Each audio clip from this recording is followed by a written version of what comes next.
Olá pessoal, começando aqui mais uma aula de Java, dessa vez nossa aula 8 e o assunto é array. Array, que a gente também vai estar se referindo como lista, não é a tradução exata de lista, mas compreende o que a gente deseja falar, né? Compreende o sentido que a gente deseja. Então, o que seria um array? Arrays são utilizados, né, para armazenar múltiplos valores em uma única variável, em vez de você declarar a variável separadamente. Significa o quê? Vamos supor lá, você vai fazer seus primeiros algoritmos, você botou lá int valor 1 igual a 1, int valor 2 igual a 10, int valor 3 igual a 50, int valor 4 igual a 75. Essa é a forma que vocês poderiam fazer antes de ter a compreensão de como funcionam os arrays. Quando você compreende o array, você declara ele botando o tipo, colchetes, depois o nome dele e pode iniciar ele abrindo chaves e passando os valores que você deseja, 50, 60, 75. A partir disso você tem um array, uma lista com esses caras. Se você quer iniciar um array sem indicar os valores que vão estar nele, você vai criar aqui o começo semelhante, porém aqui vocês vão escrever new int, né, o tipo novamente, e dentro aqui das chaves vocês vão estar passando o tamanho desse array. Ah, então eu criei um array chamado valores antigos, que ele vai ter 10 posições, beleza? Da posição 0 até a posição 9. Lembrando sempre, né, que os arrays e matrizes vão começar na posição 0, 0, 0 no caso. Já esse caso aqui, como eu estou criando e inicializando ele, passando esse exemplo aqui, ele já vai estar criando um array de 4 posições. A0 sendo com valor 1, A1 sendo com valor 10, A2 com valor 50 e A3 com valor 75. Beleza? Também podemos criar arrays de tipos não primitivos. Por exemplo, aqui botar nomes. Eu vou botar aqui uma lista de nomes. Vinícius, José, Cursino. Vou botar também um nome aqui, nome aleatório. Vou botar aqui o nome Ana, por exemplo. Vou dar nome com A mais pra frente. E aí, a partir disso, a gente tem aqui o nosso array de nomes. Como é que eu faço o acesso desse cara? Eu vou aqui, boto o nome do meu array, boto as chaves e indico a posição. Por exemplo, eu vou querer a posição 2. Posição 2 me entrega aqui, que está na posição 2, né? Que é o terceiro elemento. 0, 1, 2, 3, 4. Beleza?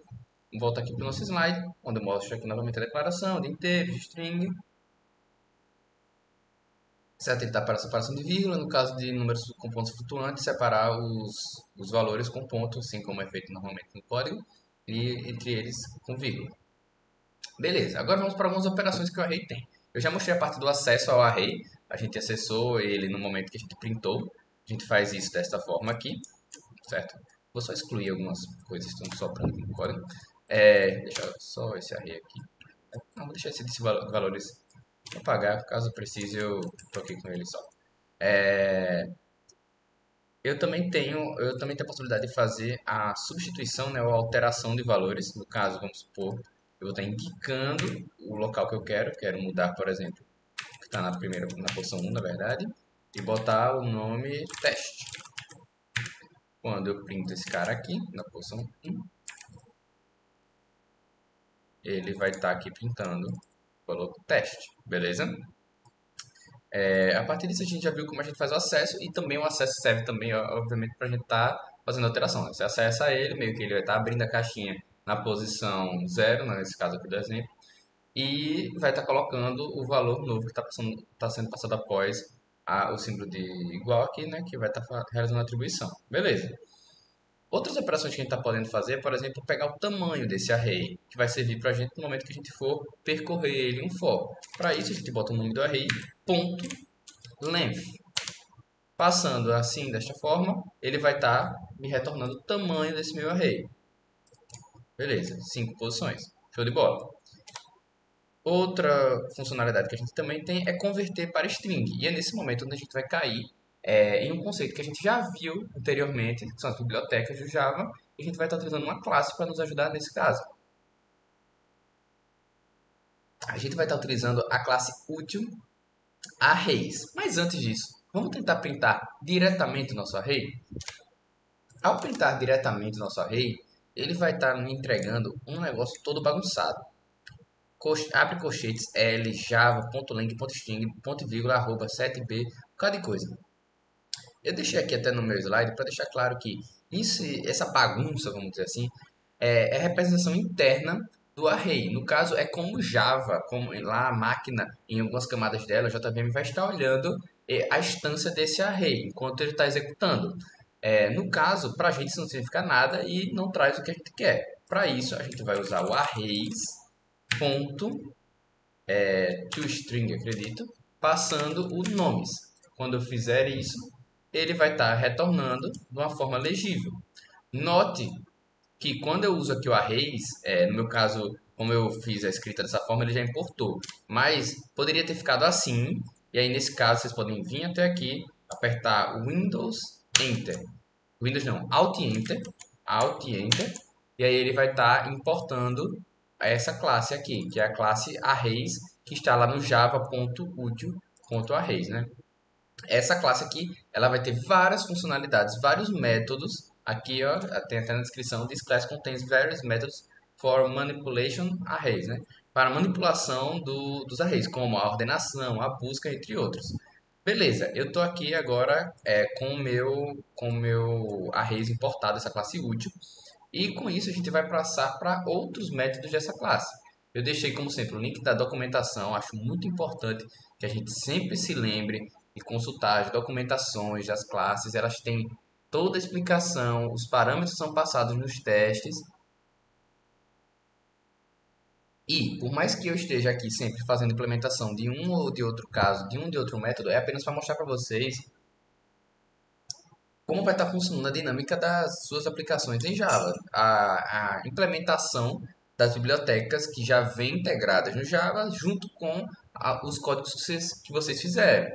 Então, eu acho muito importante que todo mundo pegue o costume de vir, pegar a documentação e dar uma olhada para saber qual é a gama de possibilidades que, por exemplo, um math, um strings ou um arrays vai estar lhe integrando, né? Entregando, porque você vai ter várias funcionalidades prontas já, que vai estar pulando diversas etapas para vocês, beleza?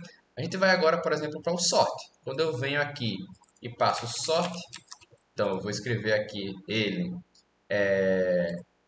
Peraí, deixa eu só mudar aqui o negócio. Eu vou pegar o cara aqui, botar aqui. Depois eu vou vir aqui no arrays.toString nomes. Quando eu passo aqui nomes, quando eu passo aqui a minha lista, né, o meu array de nomes no para a classe aqui arrays.sort, né, para o método sort, ele vai estar pegando e ordenando ele, nesse nosso caso, em ordem alfabética.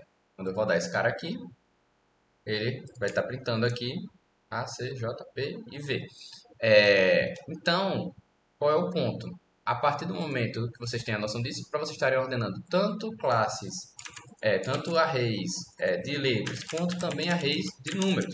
No caso, a ordenação numérica vai estar sendo realizado também por meio desse cara.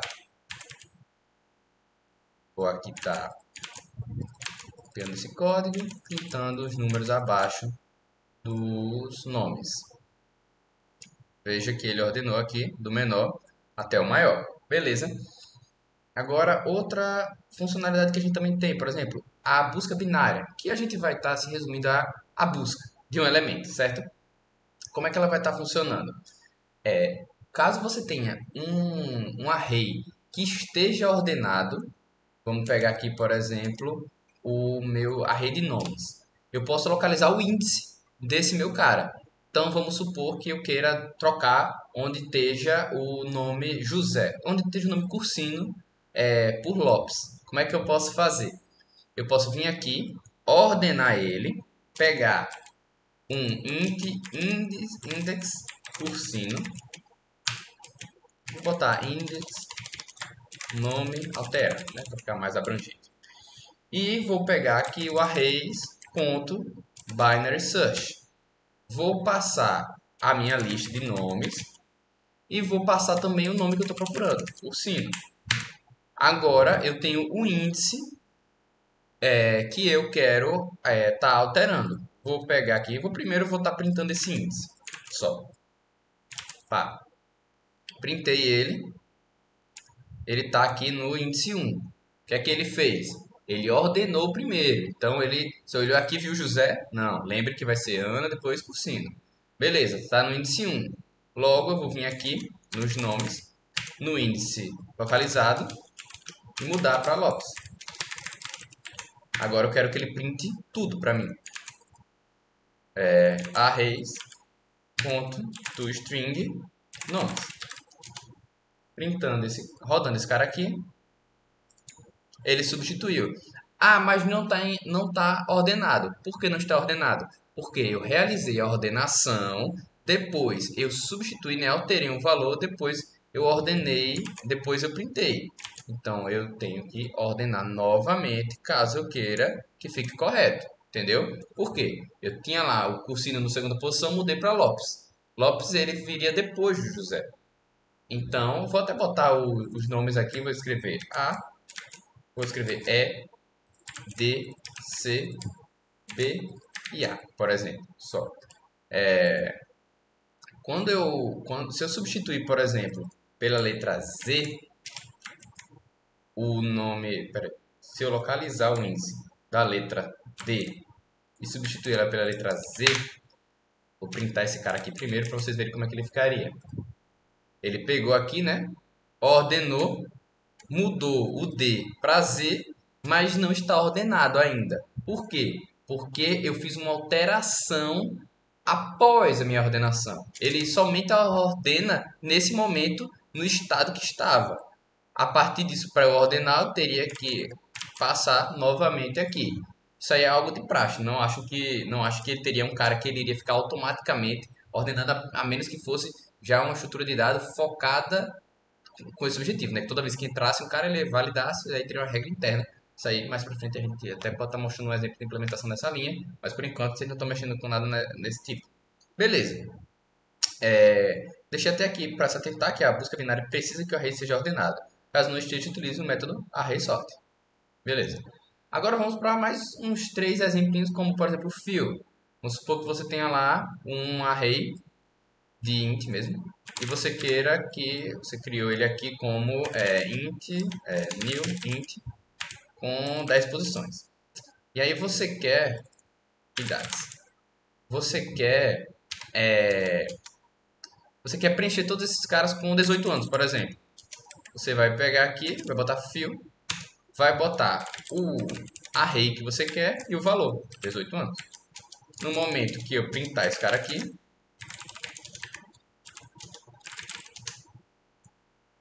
e rodar, todas as posições vão ter 18 anos. Vai ter o valor 18. Um detalhe também é que se vocês tentarem printar diretamente uma lista, né, um array, ele vai ficar aqui sublinhado em amarelo, indicando que necessita da chamada do toString do array para ficar melhor. E aí ele já indica utilizar o array.toString. Para quem estiver utilizando o IntelliJ, ele vai ter essa vantagem aí, porque ele sabe que caso você printe diretamente o array, ele vai estar mostrando a visão interna do Java do array. Beleza?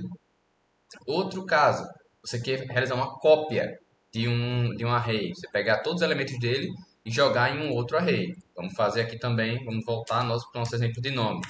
String lista nomes é igual a Vinícius, Maria, José.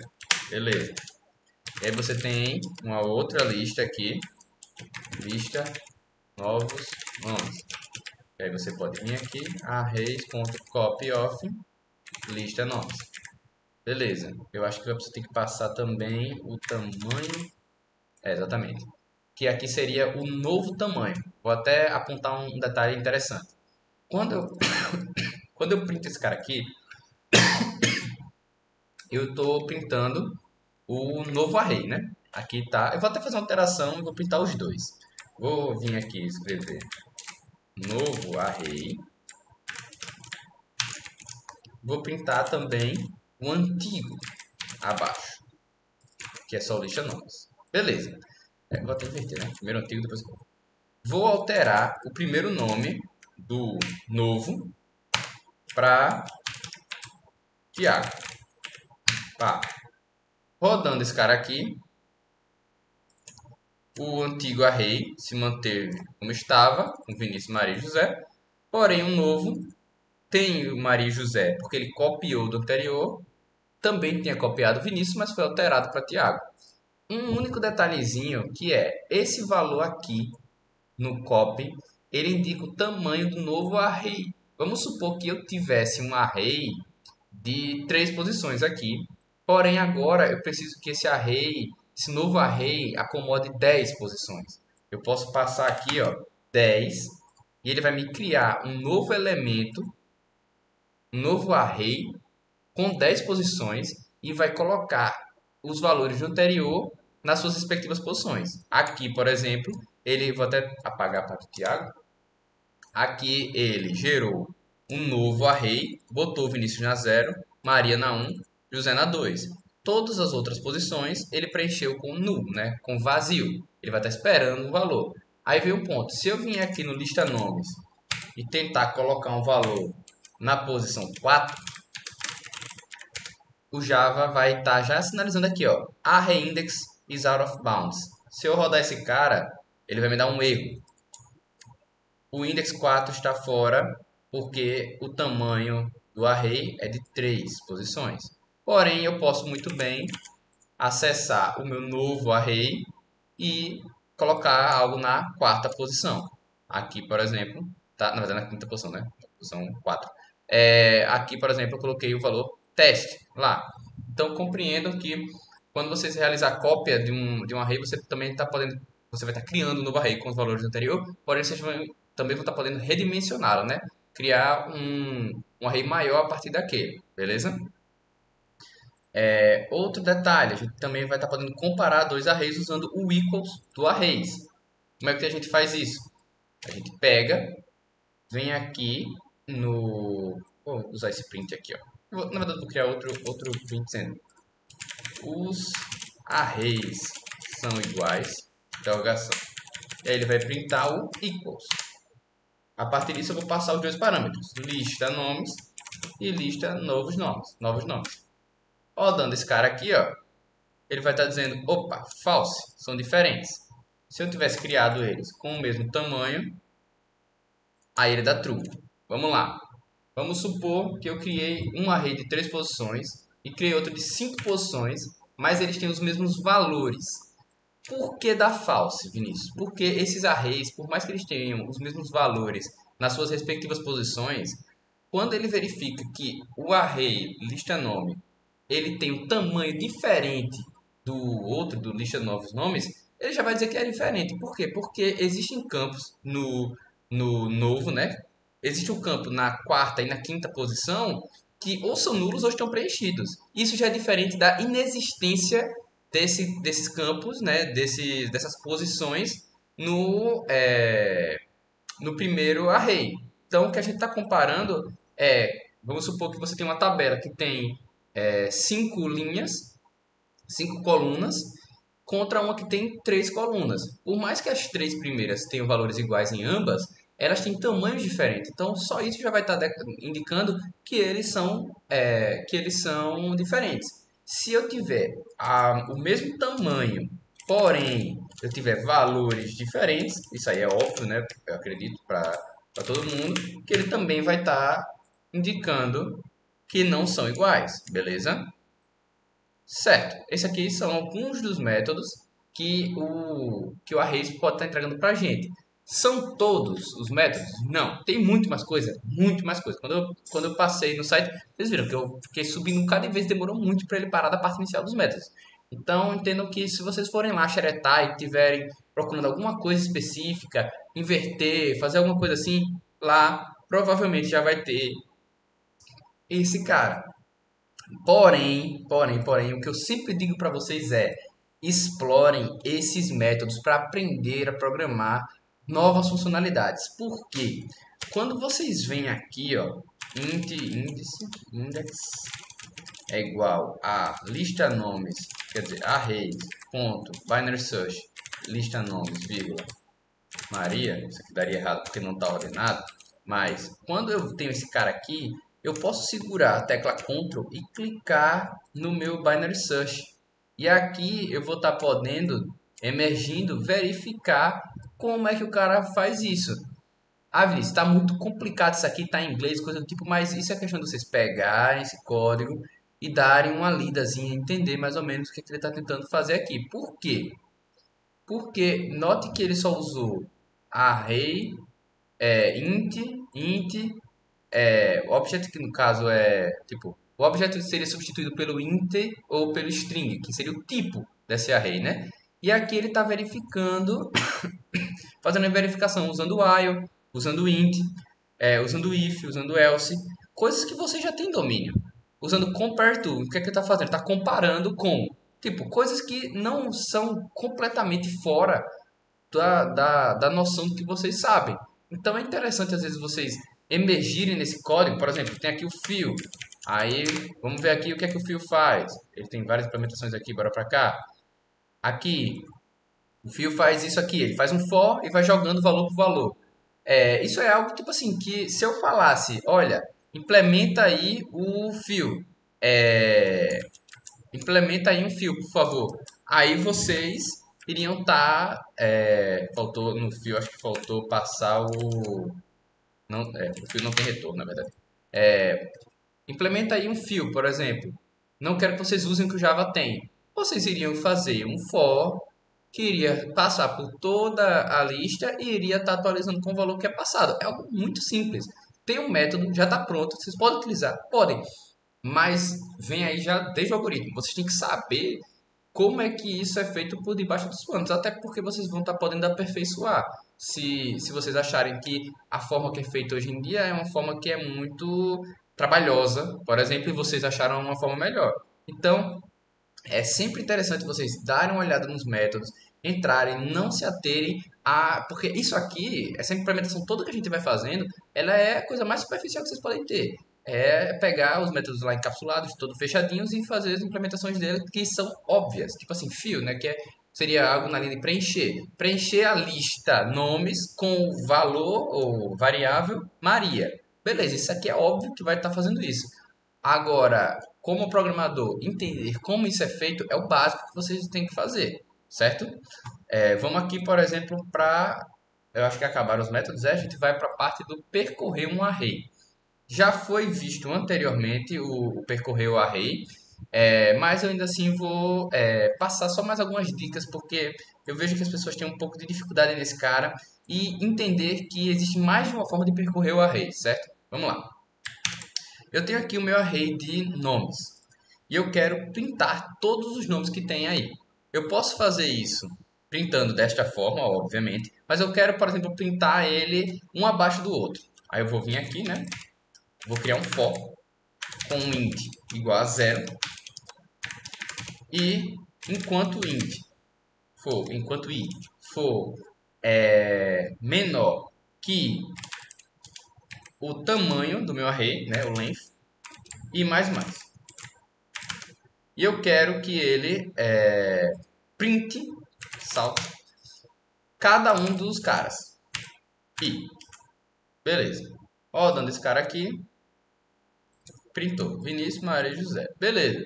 Se eu, por exemplo, botasse um igual aqui, ele iria até o tamanho do meu array e iria dar out of bound. Por quê? O tamanho do meu array é sempre um a mais que a última casa dele. Por quê? Porque o array começa no zero e o tamanho dele é o tamanho total. Logo, se eu tenho um array de 5 posições, é 0, 1, 2, 3, 4. Se eu tento acessar o 5, que é o tamanho do meu array, ele vai dar out of bound. Em qualquer lugar que você esteja mexendo com array, isso vai ser um problema. Não é um problema, na verdade, porque as pessoas se acostumam a entender dessa forma. Então, int igual a 0 até enquanto for menor que o tamanho do meu length, né? Da minha lista. Beleza. Tô aqui printando um a um nessa forma mais básica que a gente vai ter de percorrer esse cara. Existe também a questão de você estar podendo percorrer do começo para o final. Vou botar outros nomes aqui.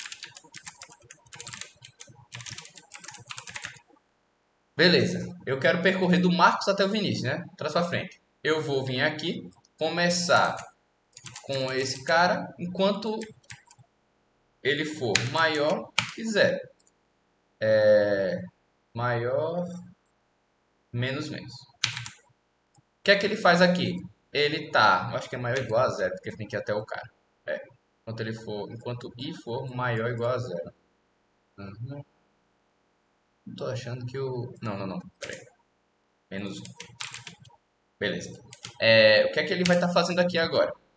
Ele vai estar começando o i com o tamanho. Então, por exemplo, se o tamanho aqui é 5, ele vai estar pegando o tamanho menos um. Vai estar começando o i com o tamanho menos um. Logo, i vai começar com 4 e o for só vai acabar quando o i for, enquanto o i for, o for vai continuar rodando enquanto o i for maior ou igual a zero. Logo, ele vai executar no 4, no 3, no 2, no 1 e no 0. E em cada um desses momentos, ele vai estar printando a posição e diminuindo 1 do i. Logo, ele vai começar lá no último e terminar no primeiro. Beleza? Vou tentar aqui fazer uma paradinha que é a seguinte. Vou querer uma lista de char chamado palavra. Palavra. E essa palavra, ela é Peraí, deixa eu escrever aqui. Vamos fazer uma brincadeirinha aqui bem simples. Vamos criar aqui um cara chamado palavra. E aqui vai ser lista letras. E essa lista letras e essa palavra vai ser meu nome. Quando eu venho aqui e boto palavra, ponto, tuchar array, ele vai me entregar aqui uma lista de letras. Vamos printar esse cara aqui. Salte, lista letras. Acho que ele vai chiar. Cadê? Array, ponto, beleza. Aí, ó, note que ele vai estar printando esse cara aqui, ó. Pá, V, I, N, C, I, U, S, tudo separado entre vírgula. Vamos supor que eu queira inverter esse cara. Como é que eu vou estar fazendo isso? Eu vou pegar for i, int i, igual a lista letras, ponto length, menos 1, i maior ou igual a zero e menos menos. Então ele vai começar na última posição e vai diminuindo até chegar no zero. Salte, aí agora lista letras igual a i. Uma forma manual de vocês estarem printando invertido o nome da pessoa. Vamos botar até assim. Tá. E aí ele printou meu nome invertido. Vou botar aqui só to lowercase. Tá? Agora ele deixa tudo minúsculo. Beleza? Por exemplo, uma forma aqui da gente utilizar o for do final para o começo para estar invertendo o nome de uma pessoa. Isso aqui é o básico assim, de interação com o array que a gente está podendo pegar. Agora vamos para a outra implementação de array list que a gente tem, da outra implementação de for que a gente tem com o array. Deixa eu dar uma revertida aqui até esse momento aqui da lista dos nomes. Beleza. Eu também tenho a implementação do for each. O for each ele é exclusivo para quando a gente estiver utilizando um array ou qualquer outra estrutura na linha de um array ou de uma lista. Mais para frente vocês vão aprender outras estruturas de dados e aí tenho noções que o for each também vai estar abrangendo ser utilizada por elas, né, com elas. No caso do for each, eu vou escrever for também. Vou escrever o tipo da minha lista. Então, minha lista é uma lista de strings. Vou até deixar aqui embaixo também uma lista de números. Para a gente usar eles também depois. Números com 9, 8, 5, 3 e 1. Beleza. Mas foco aqui na lista de nomes. Um for string, aí depois o nome da variável que vai ser utilizada como o item dessa lista. O que significa? Vou botar aqui o nome x só. 2 pontos, lista nomes. A partir de agora, eu tenho um for que ele vai item por item da lista e em cada momento vai ser um ciclo desse loop. Então ele vai ter aqui 5 ciclos. No primeiro, x vai ser igual a Vinícius. Aí ele faz todo o código que tiver aqui no bloco de código. Depois vai ser Maria. Depois vai ser José. Depois vai ser Pedro. Depois vai ser Marcos. Significa que se eu printar aqui x, ele vai estar aqui rodando um a um e printando cada um desses. Se eu botasse um breakpoint aqui e rodasse, por exemplo, eu ia ver, ó, primeiro momento da minha lista, x é igual a Vinícius. Aí aqui o segundo foi para Maria, depois foi para José, depois foi para Pedro, depois foi para Marcos e acabou. Beleza? Então, no caso, eu poderia também estar fazendo operações aqui dentro. Não se resumindo apenas a printar, né? Vamos supor que eu quisesse fazer... Vou usar os números para ficar um pouco mais simples aqui, né? Para fazer uma implementação mais clara. Vou pegar aqui e vou estar percorrendo. Vou usar uma variável do mesmo nome aqui, x também, que é o nome da minha variável que corresponde aos itens da lista. Nesse caso agora, o x vai ser 9, 8, 5, 3 e 1. Cada um em um momento do for, cada ciclo do for. Eu vou estar vendo se o x resto 2 é igual a 0, né? Então o número é par. Não vou nem printar o número. Else.